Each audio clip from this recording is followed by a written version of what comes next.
I'm Doris Jenkins, and I teach the pumpkin carving class for Recreation and Parks in Westminster at the Westminster High School.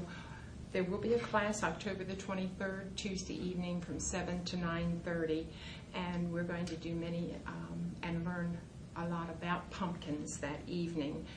When we think of the fall of the year, we think about pumpkins. It's one of the things that naturally we think of as well as the colored leaves and the cool weather.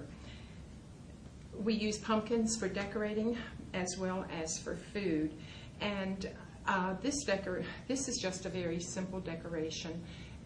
It's a little bit different than the regular jack-o'-lantern, and when I'm selecting the pumpkin, I usually look for lines coming from the stem so that we can emphasize those or use them along with the facial expression. We also want the stem on the pumpkin because that's going to be the nose. Trim the nose, I'm going to be using, I always use pruning shears, and you can trim it whatever way you want. Sometimes the nose is turned down, sometimes it works better if the nose the stem turns up. Now, you will want to think and use your imagination how you can carve in and peel the eyes and also the mouth.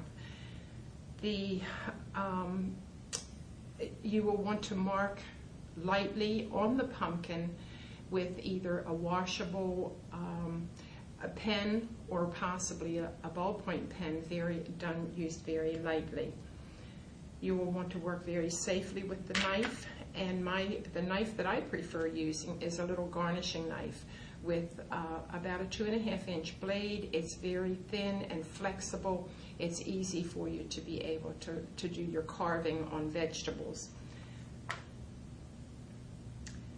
The other tool that you might want to use would be a garnishing tool, which would actually cut in and peel for the eyebrows, but you could also have crow's feet at the eyes.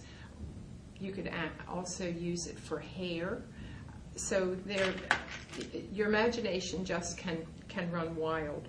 When I'm carving the eyes, I like to actually cut directly into the pumpkin, probably an 1/8 of an inch deep, and give the outline, and then I can peel off that part.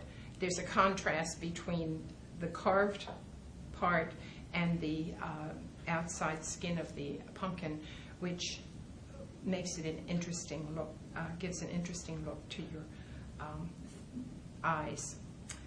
And in order to put the center of the eye and put a bean in, I have carved a little bit deeper so that the bean will actually sit in and stay in the eye after when your pumpkin is finished.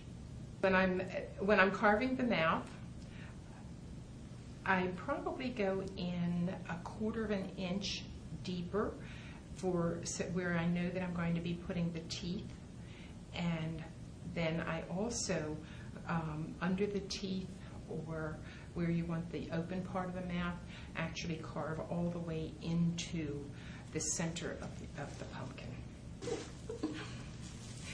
I have already have the hair attached to the hat that I'm going to put on, and this can sit on, and then attach this with straight hat pins or the long quilting pin so that the hat will stay in place.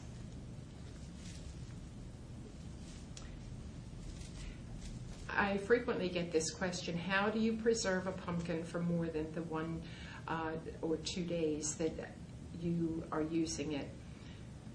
My favorite solution to this is to use 1 capful or 1 tablespoon of bleach in a gallon of water, and then put your